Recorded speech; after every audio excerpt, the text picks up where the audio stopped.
Testing 1 2 3. Audio testing 1 2 3. Audio testing 1 2 3.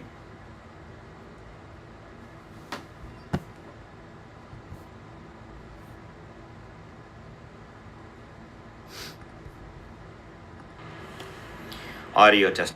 Okay, good. All right. So I'm going to talk about some things here on today's list. Jordan Peterson. Well, I will try to not just, have to do like both.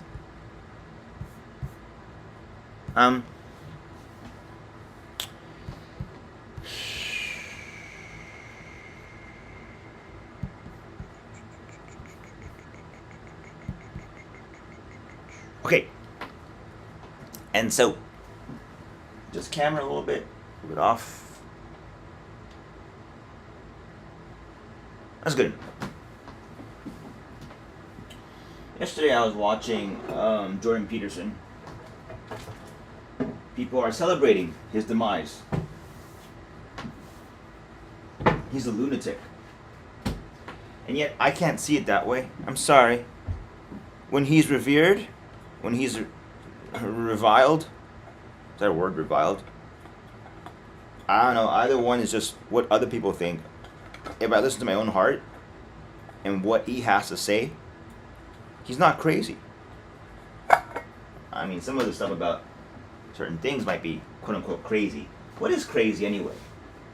Crazy means you're scientifically wrong. Crazy means you're...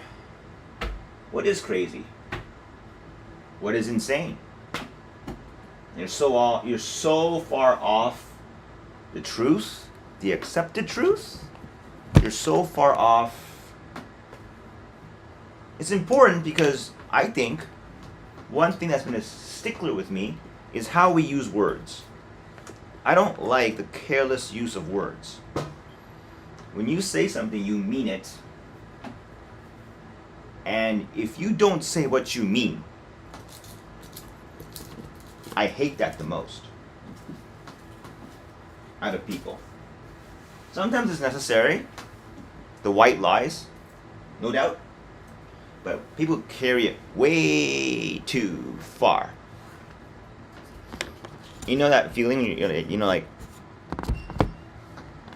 if you don't think a girl is that pretty, is it a crime to just say it out loud? I don't know.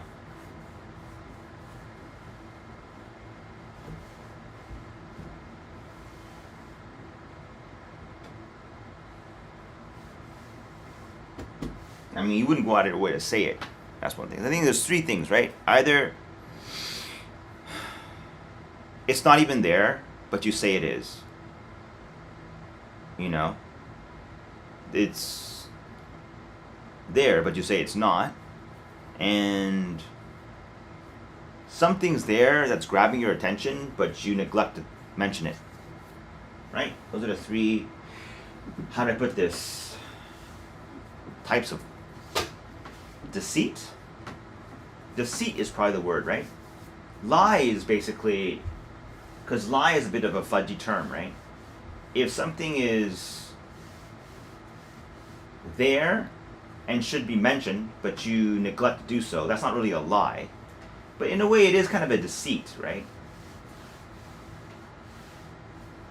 Like, as long as what you're saying is truthful to you and how you really feel, and you're not just parroting what you heard from somewhere deep down inside you, you believe it to be true, I value that type of communication a lot.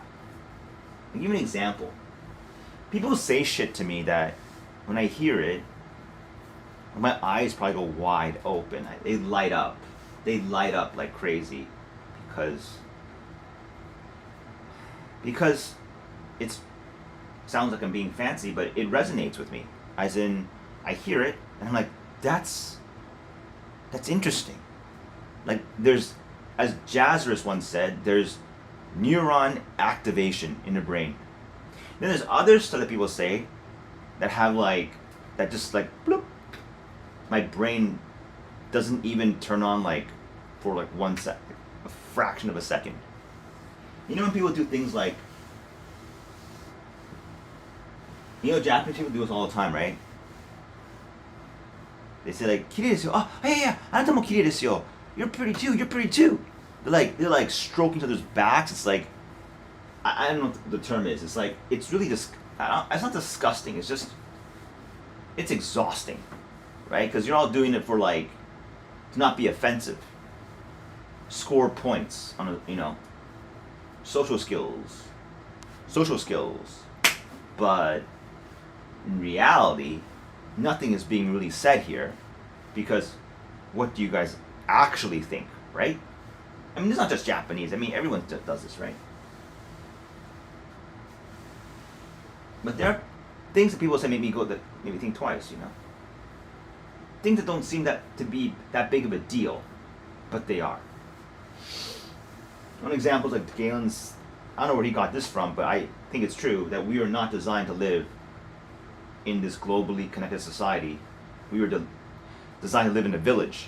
I give an example also about child rearing and how women try to dump it on their husband and start bashing them in for not helping out. Listen, a man's greatest strength, I do believe, is what they find in video games. And Italians call it fiero. It's to explore that border between what is comfort and what is uncomfortable. So like pushing your limit. I like that. You don't like that? I love it. That's what makes video games a video game. Like you expand the territory of your comfort zone. Some games do it so little. Like look at Assassin's Creed. You're in a comfort zone of a very small, safe territory.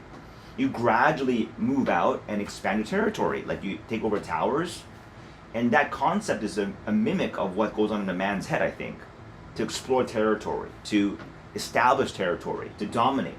In other words, right? To keep pushing your limits. It doesn't have to be NBA level, as long as you're going up in the world. You know what I mean? Feels good. The ARPG game archetype captures the essence of leveling up, getting better over time, pushing your limits, harder and harder bosses. And that is just what a man does. And that's why women don't play this game as much, because that doesn't turn them on, right? What does turn them on? Social connections, nurturing, okay? And please, no more peddling of the bullshit that men and women are just like, okay, one has a dick, one has a vagina, that's it. That is stupid as fuck. Their muscular structure is different. Their height is different. Their brain chemistry must be different. Their hormones are different.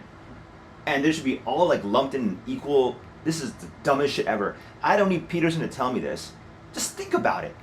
And like, just like the experience you have in your life, that I've seen nurses here, okay, that I kid you not, I feel like when I'm in distress and I need help, they don't come over because, oh my God, because my company paid me a salary, I need money to get ahead in life or to get pay the bills.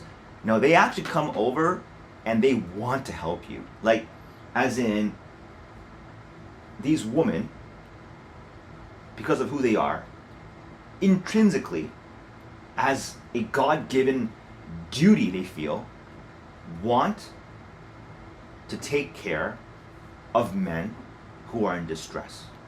And preferably some guy they like, okay, or they see worth keeping around. This is a village mentality. Think about it, like a whole village, you got your women who are caregivers. They're not going to say, oh, you're from the other hut. Yeah, I'm not going to help your kid. Sorry, let him die. Hell no. They would not think this way. They would feel an obligation of sorts that if I have the ability, if I have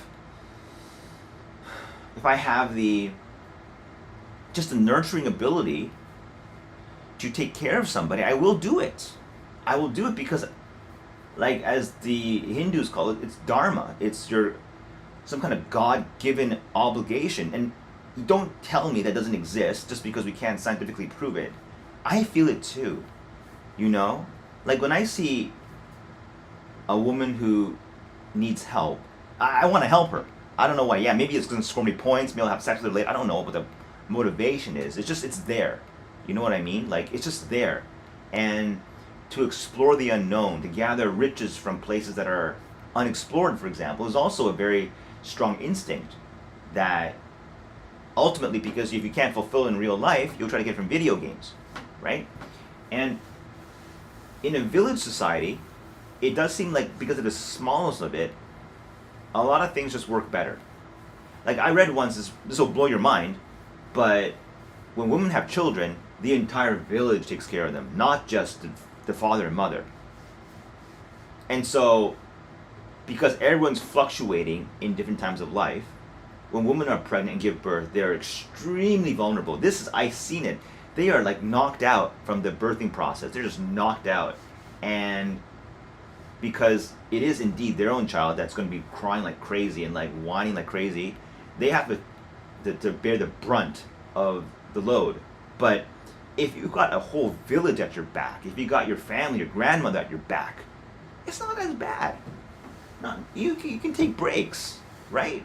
You will be the primary caregiver, but you will have lots of breaks. And at that point, 3, 4, 5 children doesn't seem so bad, right? I've heard stories of mothers who are like pregnant women who will nurse another family's child. Okay, the same breast milk will come out. It's amazing. It's wonderful. I don't. What's wrong with this? I don't get this current system of this. Oh, we're all like isolated. It's our family versus theirs. Is what it's turned out to be, right? And I suffered for this. My wife put a huge load on my fucking back because I'm supposed to, because she watched too many fucking Hollywood movies is what's happened. And I broke down. I mean, not at once. I tried to stomach the load, but all it takes is one big boom and you're gonna crack, you know? And then because it's not like she's holding a gun to my head saying, you don't do this, I'm gonna like fucking like get rid of you. Nothing like that, right? But it's like, there's the unexplored options here. Unexplored, if you don't do this for me, no more sex for you. That's probably the big one. That's the biggest one, right? No more smiles from you, no more sex from me, okay? So obviously, because I want that from her, I'm obligated to fulfill whatever the hell she wants, right? And that drove me insane. How can I do how can I do good work and do this at the same time, all right? I mean, when I look back at it, so many other families, a man has to work because they don't have enough money. I had so much money in relative terms. Okay, I had to work from home. I support her all the way. I did shit for her that I never did for my ex-wife. And then the moment I got sick, goodbye. Right? Not the moment, sorry. That's inaccurate. But that statement comes to true. All the good shit you think you may have done for someone else in the past, there is no savings account. Okay, I don't think there is. There may be a little bit, but it's very small. Like, it maxes out like $100. It's not like you do good shit for another person, it's just accumulating like crazy. There's a cap to it. You know? I'm probably guilty of the same thing where she did so many things for me, and I've forgotten about them. So,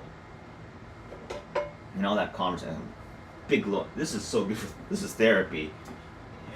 People laugh at it like it's a fucking dumb joke. It's not a dumb joke. When I stopped doing this, a lot of mental issues cropped up. No joke.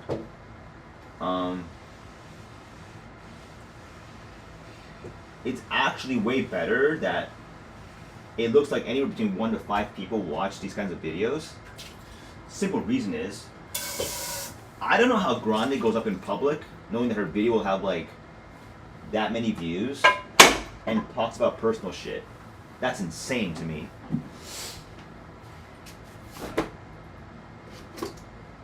There's a general rule that the wider the audience you reach, the less likely you'll find common ground. That just seems to make sense to me.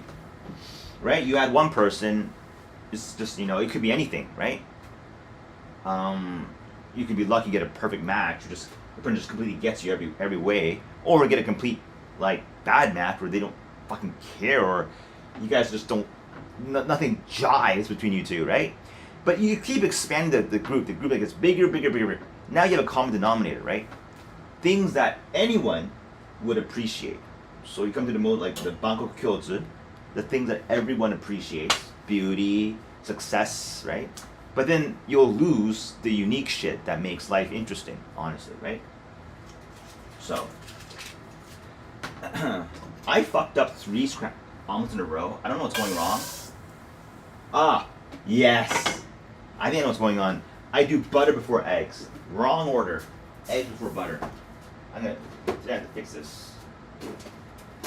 What happened?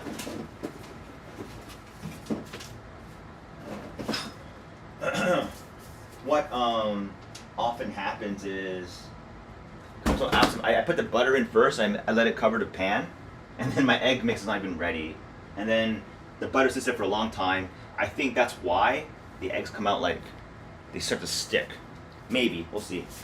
Anyway, where's my mixer or bowl? So eggs first, butter second. Eggs first, butter second. Okay, got it. So anyway, where was I? Yeah. So Peterson said something very interesting that I thought was extremely fucking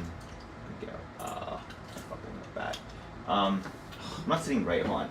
I'm sitting at a 90-degree angle to the fucking table. He said,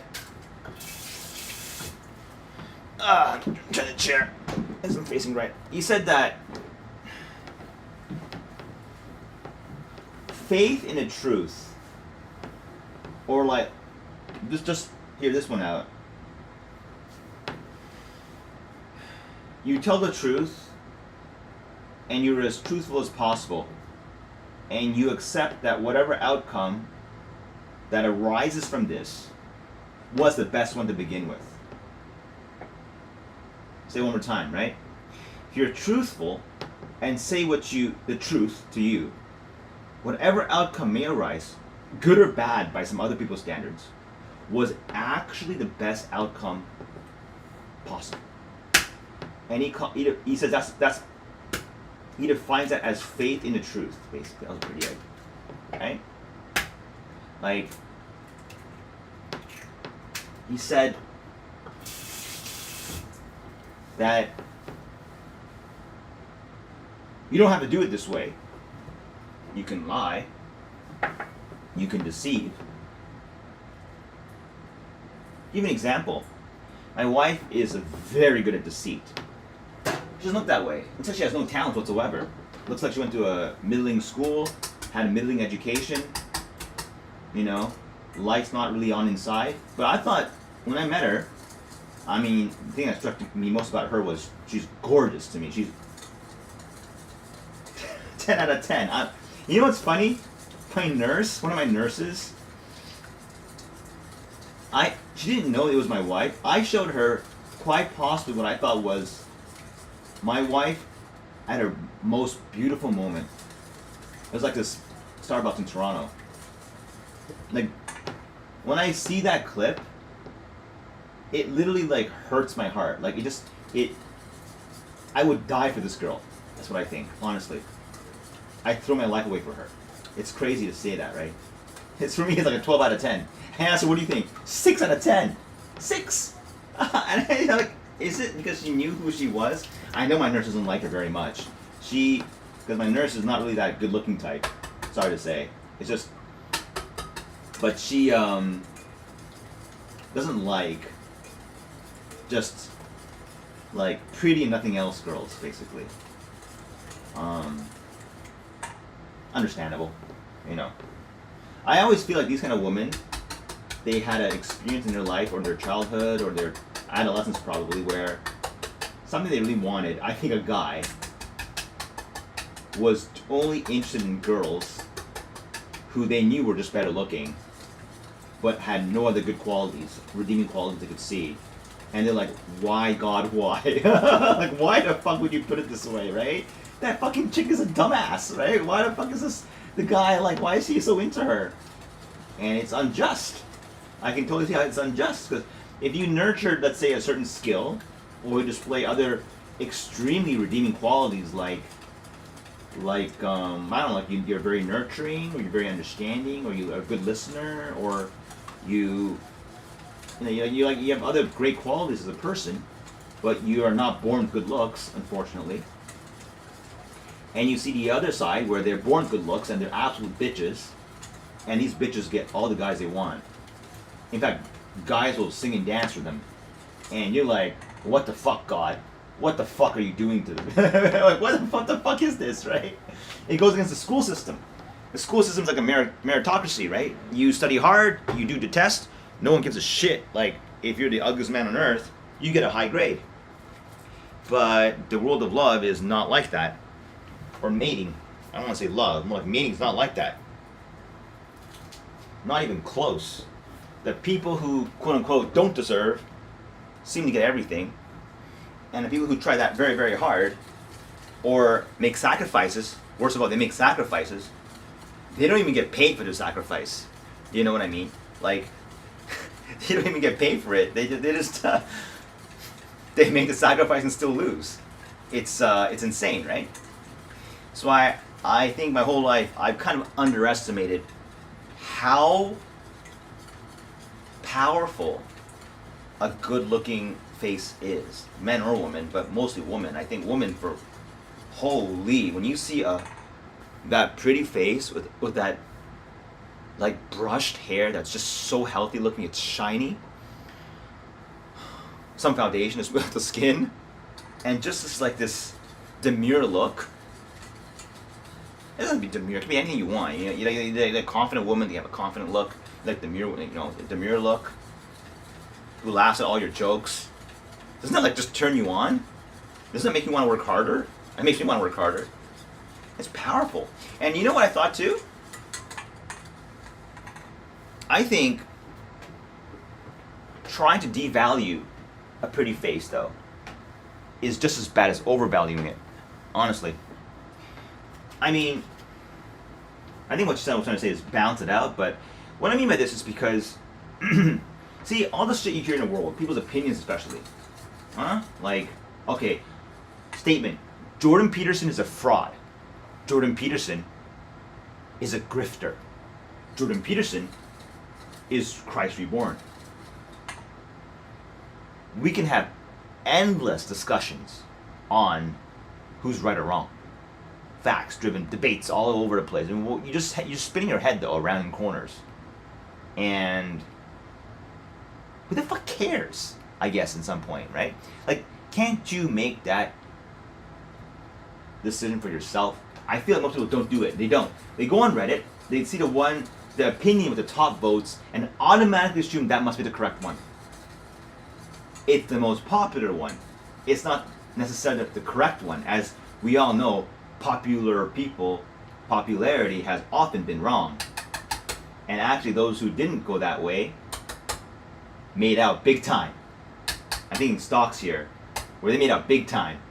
You all got scammed by the popularity thing. Okay? You all got misled. I believe China and Russia are very, very good at this kind of thing. Like, as in they know how to manipulate people very easily in this kind of manner. Okay. Although one could say popular can mean it's not that far off from the truth. Or like there's some element of truth to it. One man left said about POE builds, right? Something is popular because what happens if it's popular, too many people are like checking it for like absolute incorrectness. Like, if it's really that bad, yeah, I'll get fact checked quick by popularity. Okay, but I have a point here. When there's a pretty face there, just like when you hear a pretty part in, like for me, that beauty is undeniable. Like, I don't need. See, this is an interesting distinction for me between my ex-wife and my wife. With my ex-wife, I never thought she was that pretty, honestly. Okay? Women always deny this, but for that case, I think she kind of came after me. And I honestly had to really, the only time I ever thought she was really pretty, I'm sorry to say this is just the truth, was when other people said so. They said, my God, Terry, your girlfriend's really pretty. I'm like, really? Thanks. Okay? I felt happy because I didn't think that to be true.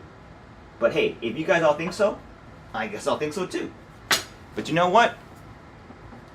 That'll never convince you deep down inside that she's actually, and besides, they obviously say beauty is in the eye of the beholder. If 100 people all say she's a 9, but you think she's a 6, she's a 6 to you. I mean, there's nothing that can help that. You know, like there's nothing. You know what I mean? And it's almost you feel sad because you feel like what a waste. She should hang out with the guy who thinks she's a 10 or something. You know, it's what a waste. You all think she's like a 9, and okay, best guy, you know, put your hand up, I'll give her to you. We'll trade or something. You know what I mean? Trade for efficiency here. I know it sounds like extremely stupid, but that's how I really felt. Now my wife, though, you got people out there, other women telling me that she's a 6. I think she's a 12 out of 10. Okay, as they say in the Ariana Grande's that song, she is to me a 12 out of 10 point in appearance. Oh my God, turn off the fucking heat, please. And why is all the white concentrating in the middle every time now? I'm a little bit pissed. What is going on? Okay, that's a little bit neck. Why is obviously it's not good. Texture's not good, but whatever. And if other people say she's a 6, I'm not rattled. I'm actually happy. You know why I'm happy? It means other guys won't fight for her. It means she can't cheat as easily because other guys don't want to have sex with her the way I do. That's good for me.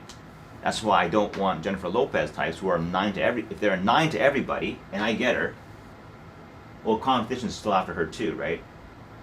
I don't want that. God damn. I had a point originally. I don't know what was it? I mean, you can't deceive. You just can't lie to yourself there, right? And anyway, back to Jordan Peterson. He was saying that, you know, if you subscribe to the belief, the belief in truth, that's what it really means. He said was that basically, if you tell the truth, whatever, and you accept that whatever outcome is the best. I thought it was a very profound thing to say. Honestly, it was a very profound thing to say because. And I like it. Because it means you follow a core set of principles and let God, quote unquote, decide the outcome.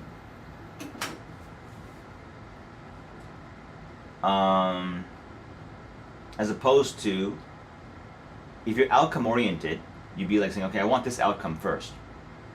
What do I have to say to get there? And probably you'd be thinking a lot of deceit, you see? You'd be like, okay, well, what is the right thing to say? Not what do I want to say?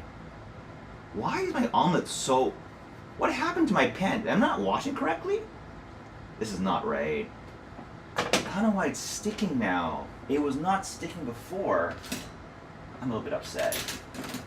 There's no way this should be happening. I think I gotta wash my... Oh, there we go. Okay, it's coming. I gotta wash my frying pan, yeah, because it's sticking like crazy. Oh, oh. It's not that great though. This is a failure. Is that weird? You think like after that many? Okay, I think I just didn't wash it properly. Okay, butter didn't get here, and I didn't wash it properly. Anyway, it's passable. Where is the chives?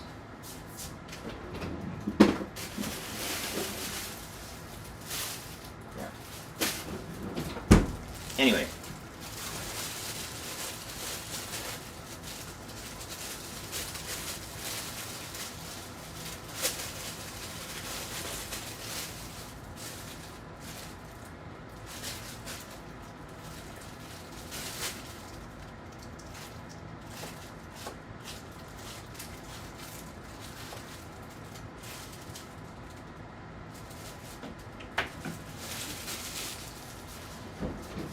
Smells really good though.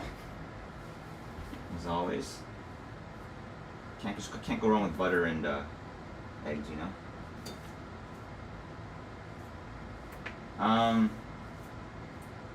What was I going to say?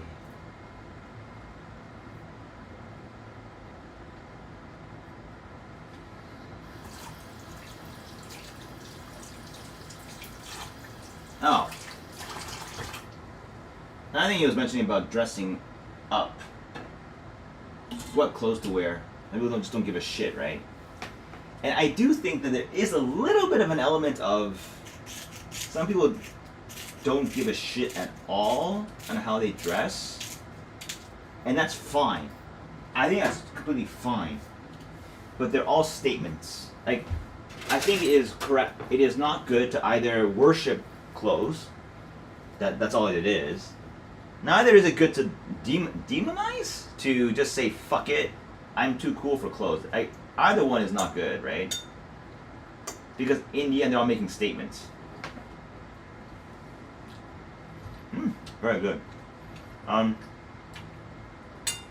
Could be better.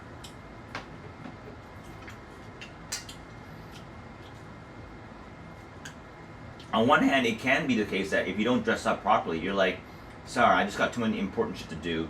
I can't take the time to get so properly dressed. Think designer, director. Look, if a designer comes to work, think of a Joni Ive type, and he's dressed in like a freaking suit, a 3-piece suit. I actually think he's not a good designer. Like, honestly. The energy he could have put into something else, like, it's kind of a waste. As he's not really a public-facing figure anymore, right? But, on the other hand, he does have teammates, right? And you do want to look kind of respectful to your teammates. Therefore, you should dress a little bit up, right?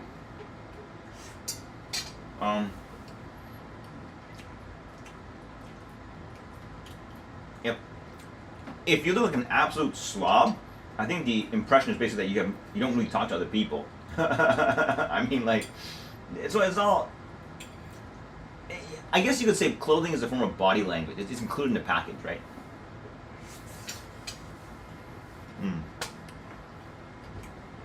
And I think Jim was right. What you want to wear, that is fashion. That is what you should wear. You want to wear that. You want to dress like a slob. That's that's your thing. That's go with God. But it will say shit about you though, obviously. And I know that for one thing, some girls, when you put them in the wrong clothes, they look really stupid. I'm serious. Like my wife in a hat, not a hat, huh? I think it was a hat. She goes from a 12 to like a 5. Honestly, it's crazy. Like I think her hair is a huge like. Anyway.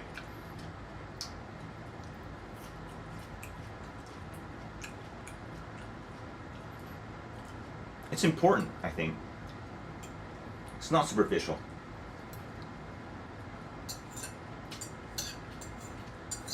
At all. Because it says to people, I care. It does, right? Joni Ive was talking about this yesterday. When you apply finishing touches to a product, okay? It costs money, takes time. It does. On an efficiency scale, not needed. But there is value. You communicate to people that you care. And you're like, well, who fuck cares about that? Because you can't measure it. And that was his point, his talk yesterday was that just because we can't measure it doesn't mean it doesn't count for anything, right? Like look at Apple products, right? Usually,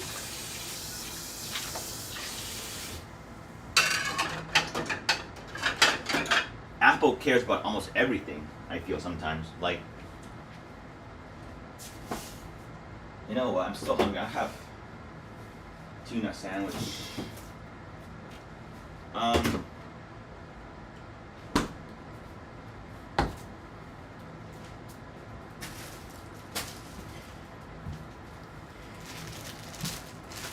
The attention to detail is not a who the fuck cares thing. It can be for some people, but not me. So there is though a bad thing where you go too much in that way, like you care too much about detail, and then you lose sight of the big picture. That is definitely a thing, and that is not good. I think the creative process there is just flawed. Like, if you had a right creative process, you would probably go to that fine-tuning step at the end and not in the middle. I think that's a really important thing, is not fine-tune shit until you got the whole big picture done, because I've had a lot of cases where that was the problem with my app development. Was I kept thinking about the fine details when really I should be focusing on the big picture first, and then you can do the little details later. You know, that should be in order, I feel, a little bit. Shiage ne, in Japanese say shiage, like the finishing touches. You don't do them early. Obviously, that's stupid, right? Because it's in flux. Like, you might do finishing touches to an object and then you don't even use it later because you think, oh, it was unnecessary. That's what a waste of time. So, I think one of my greatest flaws is that I focus so much on a small thing, and then I lose sight of what's really important. And then that goes at this house too. A lot of things I could have done better. Most of them are big picture stuff. Like, you didn't include that room. That room was too small. You didn't put a light there, you know? Like, but then I was like, but what about the molding? You know, it's got to be like this height. I was focusing on small shit and losing sight of the big picture. It's not good. Anyway.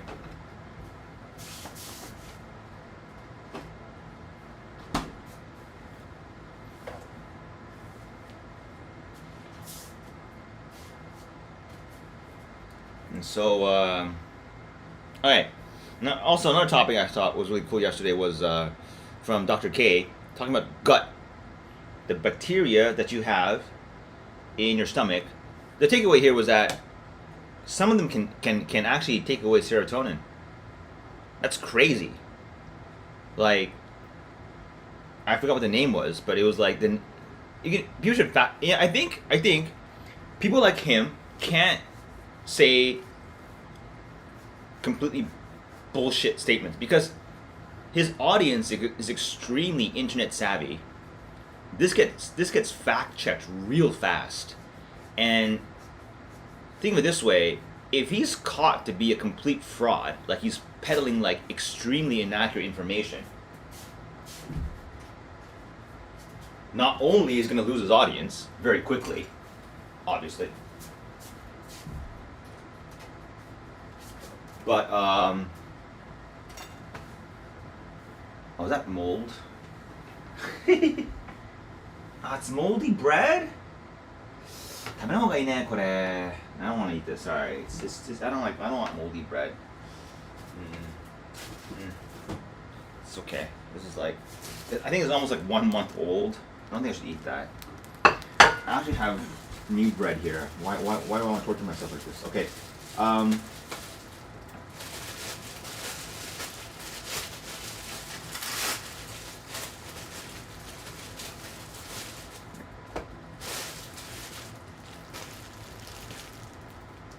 So,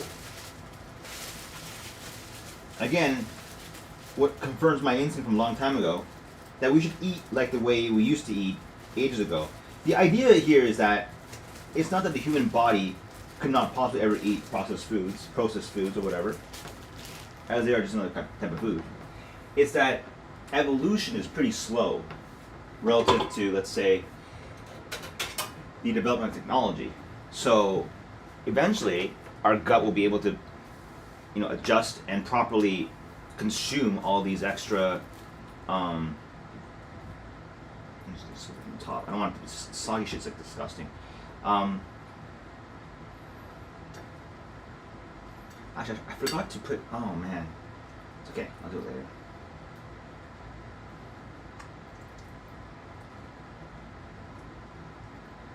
I just transferred it to the pot, eh? It doesn't soak in this. It's. Actually, I kind of want it to evaporate in some level. Huh? That's weird. Actually, wait. Yeah, never mind.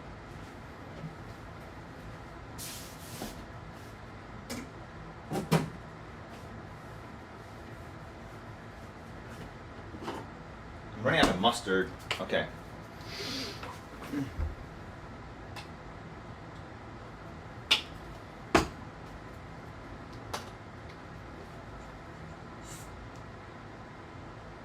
Do you have any lettuce? Lettuce goes really well with this.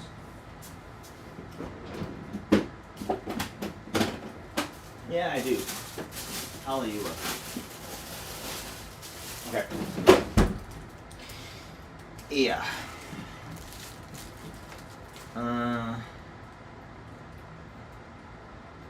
So, I mean, what kind of processed foods to avoid, right? I would think on the list of the top things to avoid, sugar. Honestly. Like, just...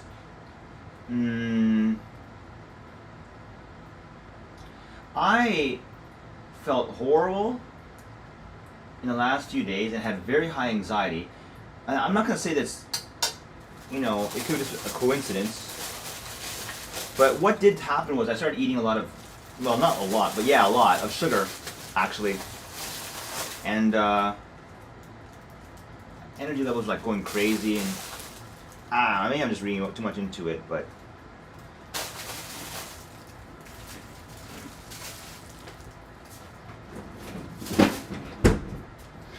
anyway, sugar. I think sauces are pretty bad overall. It depends on how they're made. Chef Nobu was saying he'd never, ever, ever, ever, ever eat sausages in Japan. Like, it just...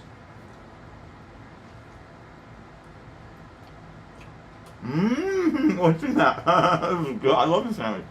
It's so good. No. I love it. Oh. That's good. It's so good.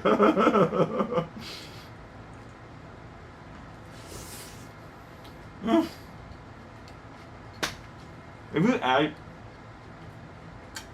fresh shrimp, oh my god, like baby shrimp,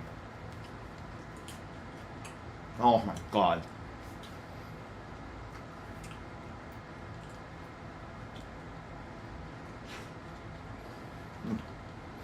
This is so good.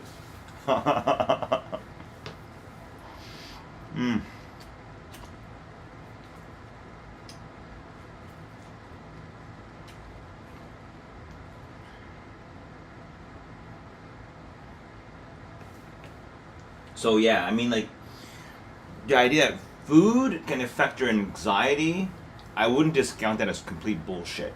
Like, it possibly. I mean, look at it. Caffeine can instantly affect, well, that's because, because it's goes straight to your brain, right? But I mean, like, with him saying that, with my ex-wife's mom was a very interesting person. Not the brightest, but interesting. Saying, like, people don't take enough calcium, they become like neurotic and shit. And she was very non-neurotic, so I mean, like, there's all kinds of theories.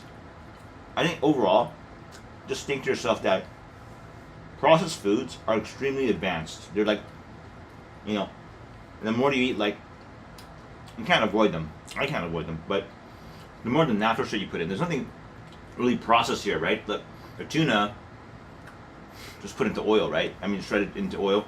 You got eggs. Eggs? I mean, it's fucking chicken, right? In Japan, they don't really do, they don't like slap away the I don't know what it is, they don't remove the membrane. So it's even better. Lettuce. What else did I put in here? I don't know exactly what I put in here, but mayo, mustard. In the milk, there is tuna, there's olive oil, there's egg, right? Should have been hard boiled, made it soft boiled by accident. There's relish. Is that processed? It's pickle. It's cucumber, right? Just shred into like little bits. I'm gonna try sugar in there though. But anyway, maybe relish is the one that is an outlier here. But overall, it's pretty. I would say like 9% non-processed. Everything's kind of processed in some way, but like, what I mean, like. This is delicious.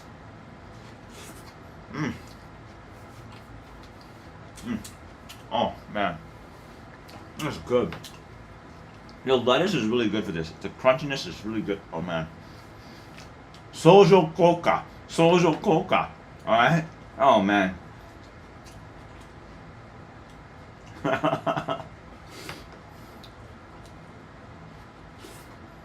It's so good. Well, that's okay. I don't want to do it. I was gonna put more lettuce in.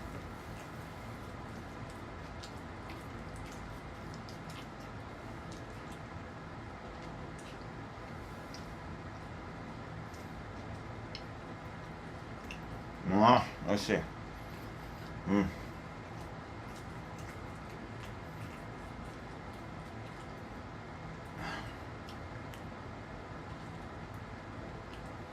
Mayonnaise? It's just oil, egg, vinegar, right? No? Anyway. Next.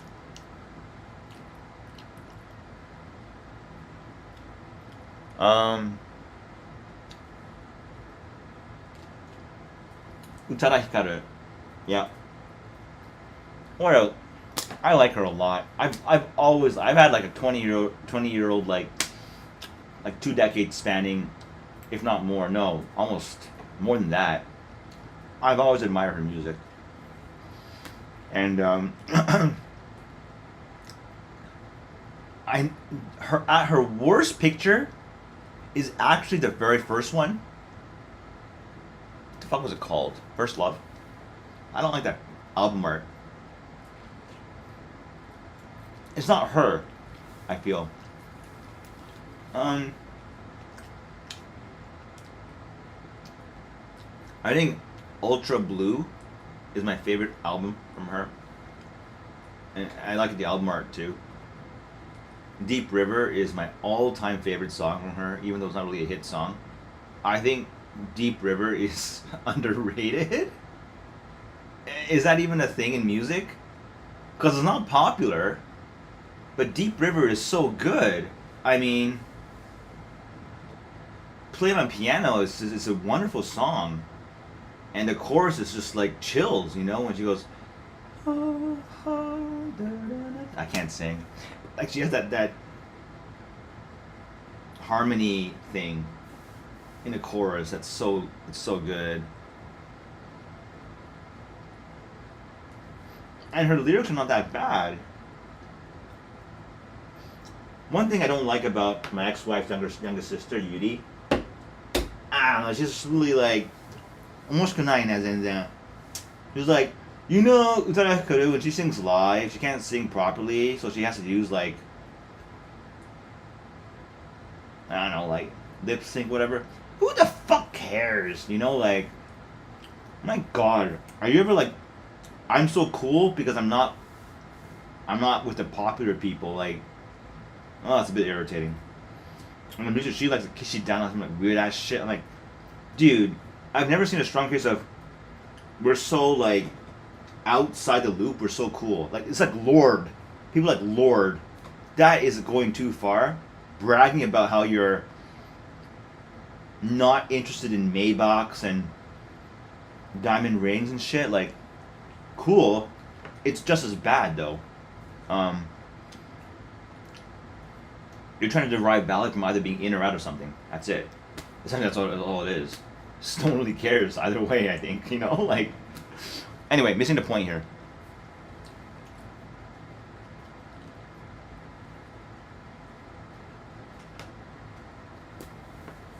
Music is not just music in the sense that it will have a strong connection to where you heard it and why. Like, when I hear Taylor Swift's We Will Never Be Back Together Again, we'll never be, we are never getting back together again. Is that what it's called? It's a long fucking name. I think about like this place, American Village, here in Okinawa, because that's where I first heard it. It was really catchy. No, it's not that song. I Knew You Were Trouble. Yeah, that's the one.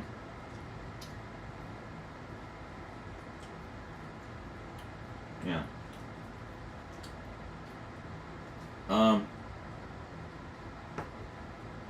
I knew you were trouble when you walked in. Yeah. and strong associations with where you're here. And in Deep River, I remember like in my 20s, got to Taiwan, met my ex-wife there, and we're dating. It was a great time. So my life's gonna start now. Finally, my life can start. I felt. Thanks, Dad and Mom, for holding me back for like 20 fucking years, but you know, finally.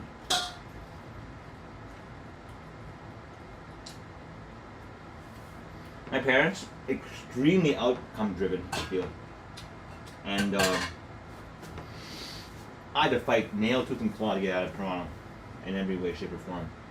Well, my dad did help me though. He supported me in everything I did. I think my mom was just the complete fucking opposite. Got a strong agenda every step of the way. I mean in a very negative light.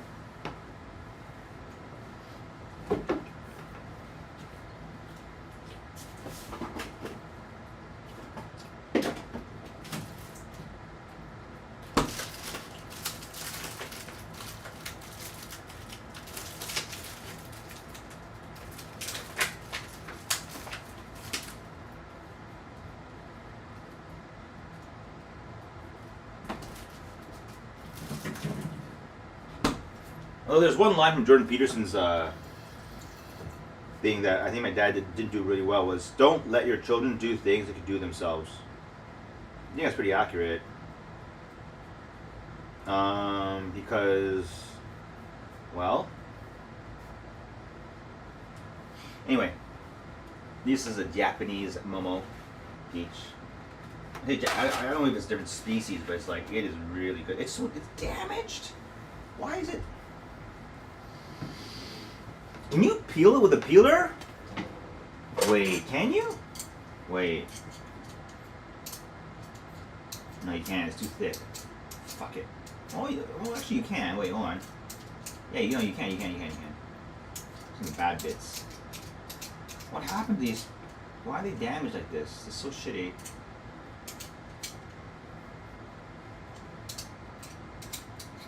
This is the back parts of the skin. The skin is very good. I don't know if this even does anything. Anyway. Now, I have no clue what the right way to cut a peach is. Alright? But what I think is there's a circle in the middle. I don't want to dodge it. But it's in the middle, right? So I try to do this kind of cut. Like, it really, like cutting out a pussy, honestly. I'm not kidding. It's like, I do, and then I try to go around it like that. I don't know, a little bit. And hopefully it's pretty close to that. Same thing here. Bit to the, and then go to the right a little bit and come back. Like cutting out a pussy. Honestly, that's what it feels like. You get a second piece like that. And then, I guess it's in here, right? So I just cut off this part.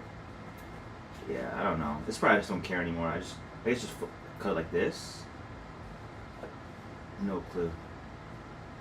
I'm kind of a noob at this. This is only like the 10th peach I've ever cut in my whole life, honestly. Because my dad always wanted to cut peaches for me, or every fruit. And although I appreciate the gesture, at some point I kind of want to learn anyway. And he never let me. Uma.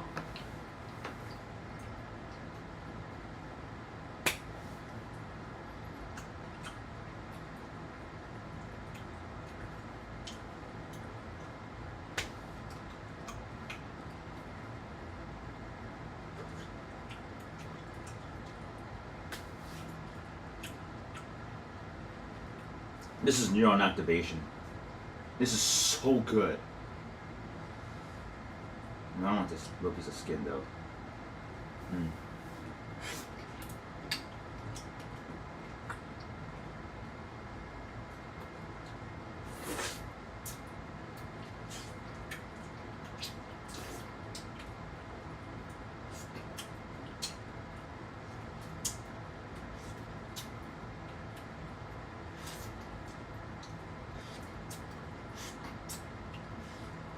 I call that pretty low waste. Yeah? And the rest is all yum, yum, yum, yum. Yummy parts only. I mean, do you cut it? You don't cut it? I don't even know.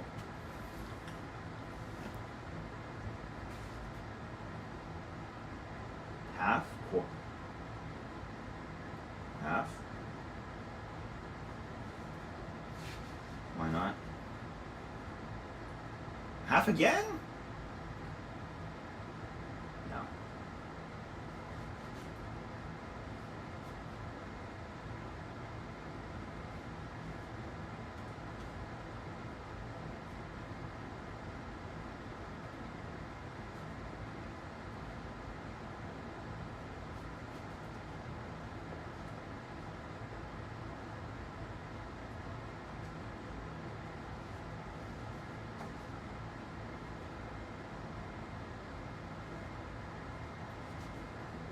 Now,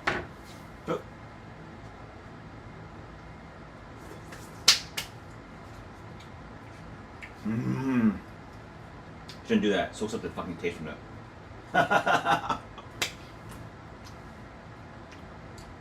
You know what? I won't cut it next time. I cannot cut. Oh my god. Oh my fucking god. Sorry. Sorry for the porn sounds.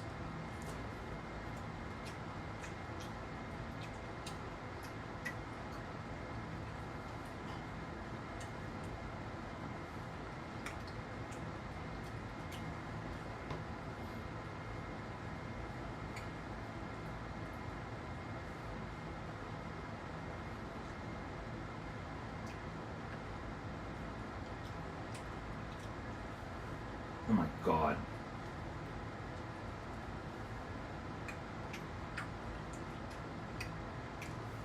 And that's breakfast. Alright.